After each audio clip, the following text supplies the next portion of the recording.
I can't see my reflection in the mirror. I get a little uneasy when the sun starts to appear. I dug beneath the covers till the coast is clear. On July 9, 2001, when German officers realized 33-year-old Frank Haggard was last seen with an odd vampire couple, they visited the couple's apartment.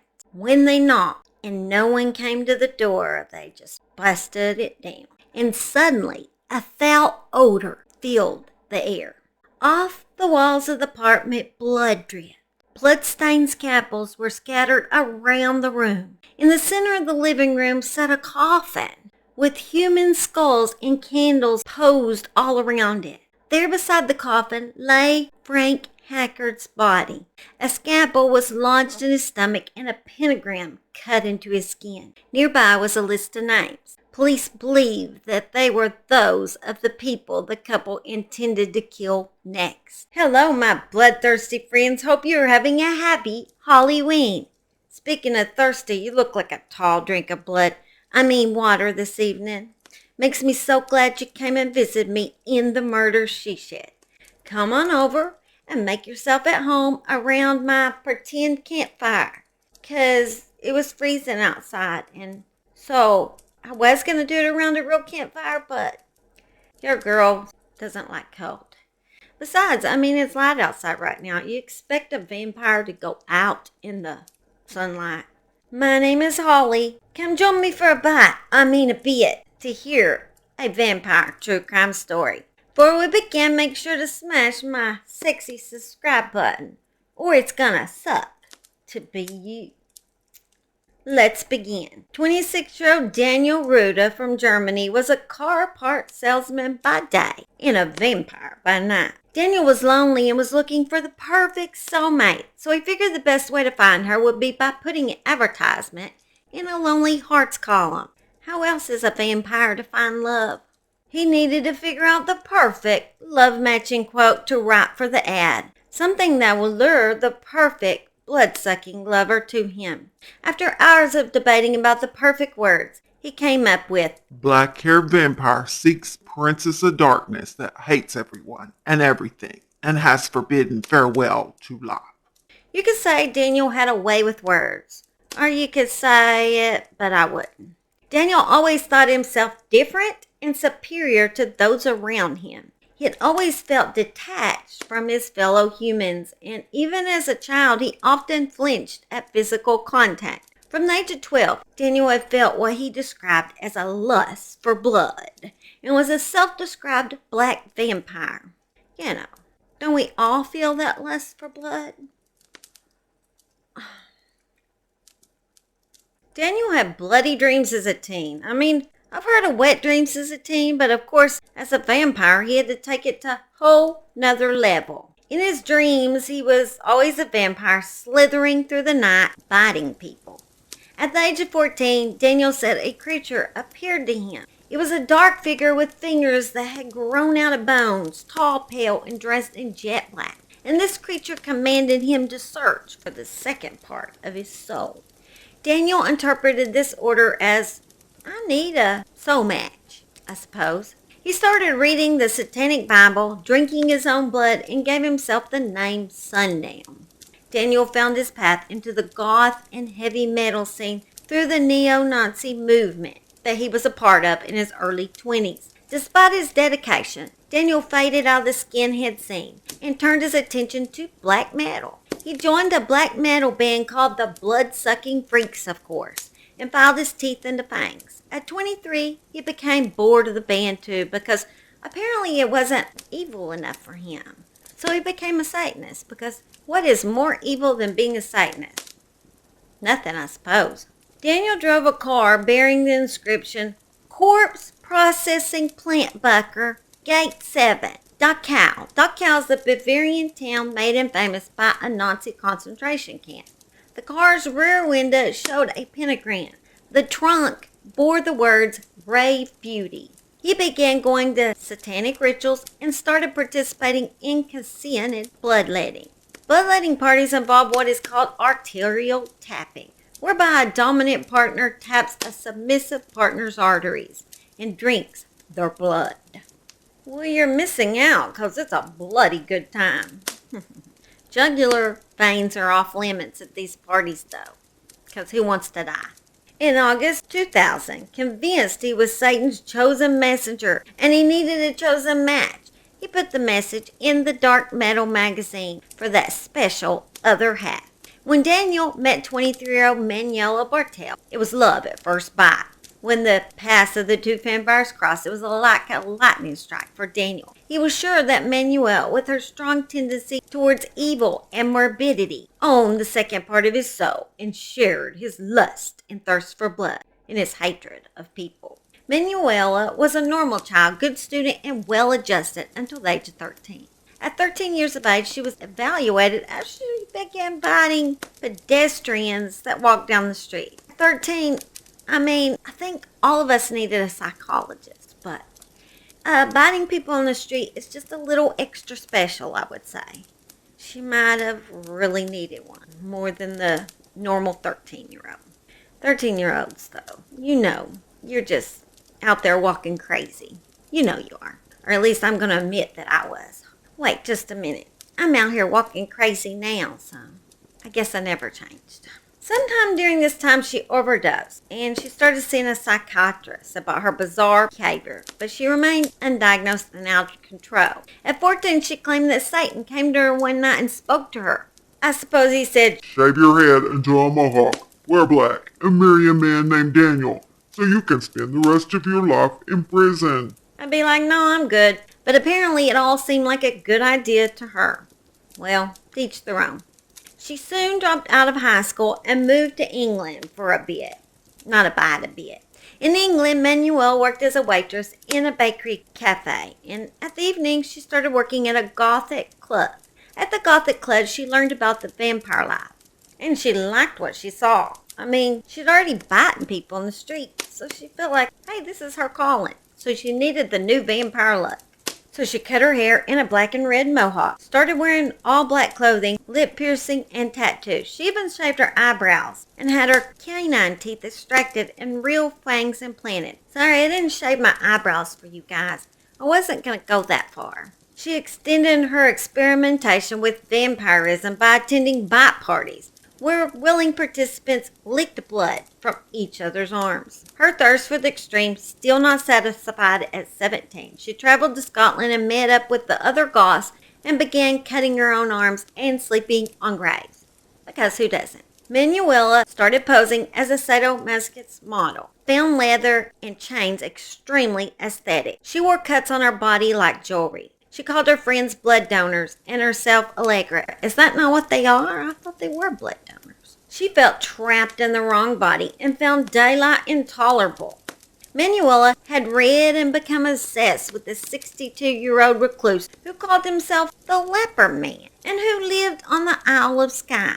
Tom Leopard, as he called himself, had spent 30 years in the Navy. Pre-2006, he was the most tattooed man in the world, making it into the Guinness Book of World Records. Manuela got in touch with Tom Leopard, telling him that while she hated everything and everyone, and when the hotel closed for the winter, she moved right on in with old Tom in a small hut near the lake. In 1998, she returned home to Germany, where she would meet her Dark Prince a couple of years later. The two shared the same hatred for humanity, the same lust for blood, and spent nearly all of their time together, with Daniel losing interest in his work. In classic vampire style, they avoided the sunlight and slept in a coffin in a room of candles and skulls in their apartment together. By this time, Daniel had his teeth also filed into fangs. Although Daniel still worked some, Manuela avoided sunlight and would often stay in her coffin during the day. They enjoyed traveling to different graveyards to sleep for the night. Who doesn't like to sleep on graves occasionally? Don't we all feel that way? No. I don't think normal people would want to sleep on a grave. I have no desire to go to the graveyard and crawl into a cold grave. No, I really don't. They were constantly attending dark metal band concerts, satanic rituals, and parties. Their blood craving only intensified after meeting. Manuela cut chunks out of Daniel's flesh and ate it.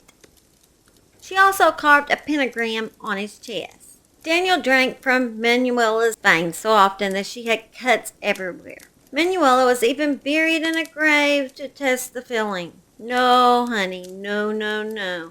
Not me. I'm not doing that for you guys. I already know the feeling. I already know how I'd feel if I was put in a grave under dirt. And let's just say, it's not a good feeling to me.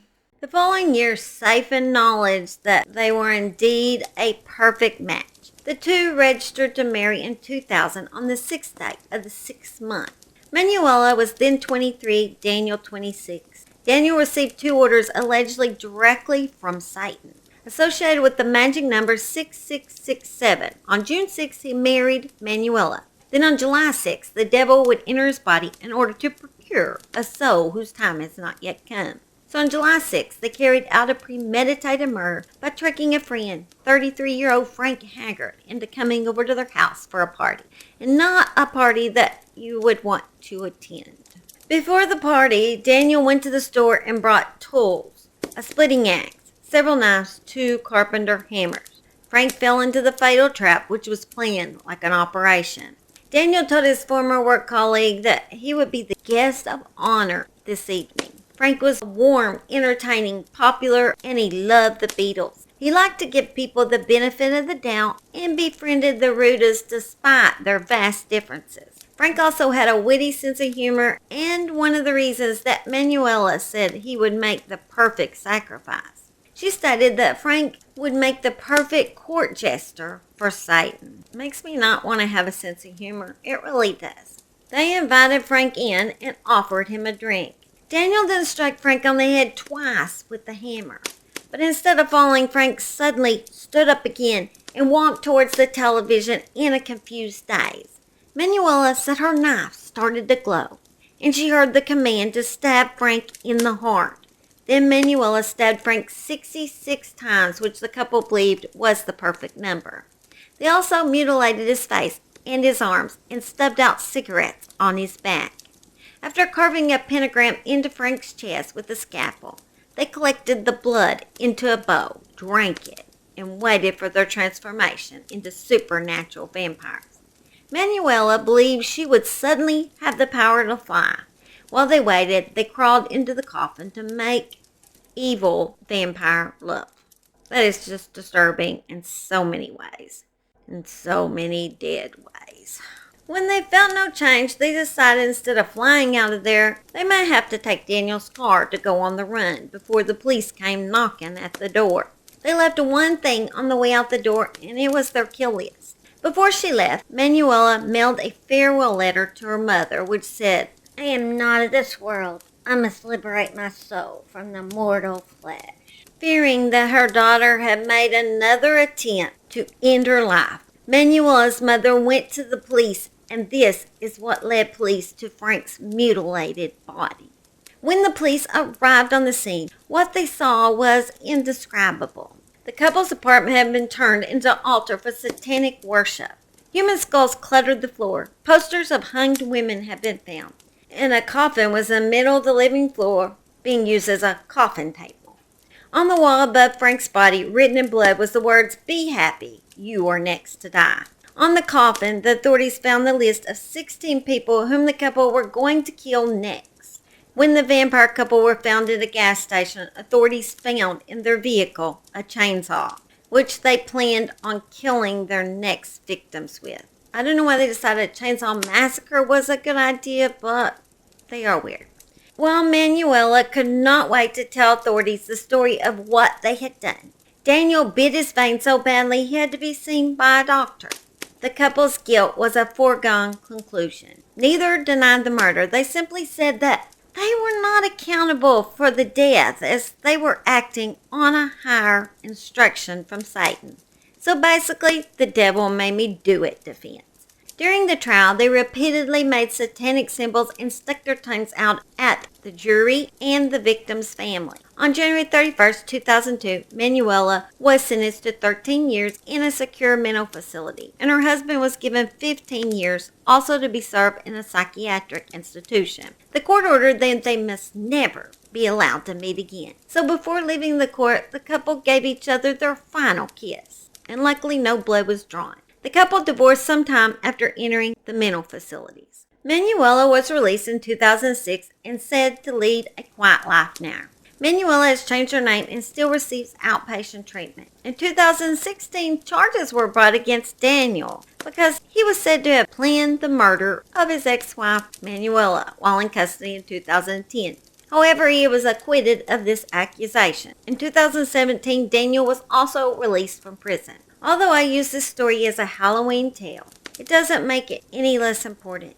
May you rest in peace, Frank, and God be with his family and friends. I can't even imagine going through something like that.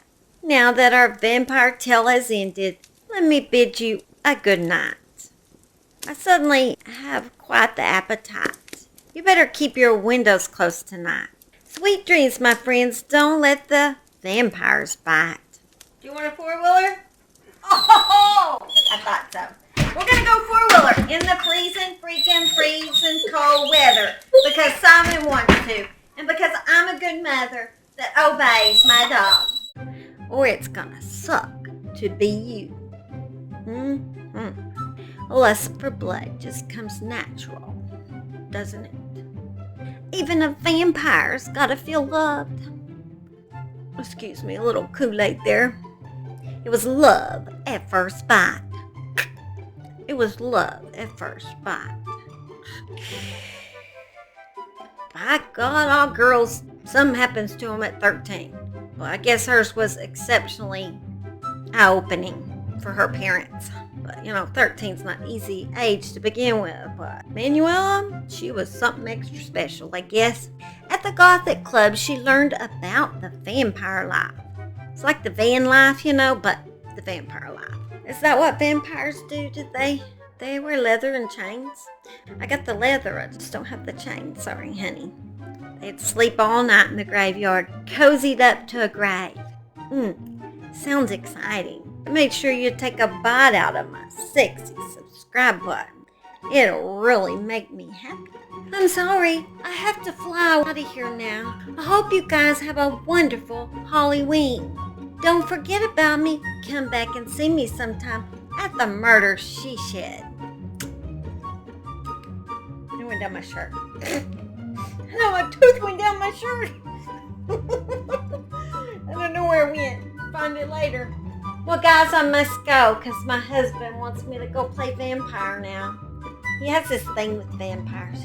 Have a happy HOLLYWEEN. I can't see my reflection in the mirror.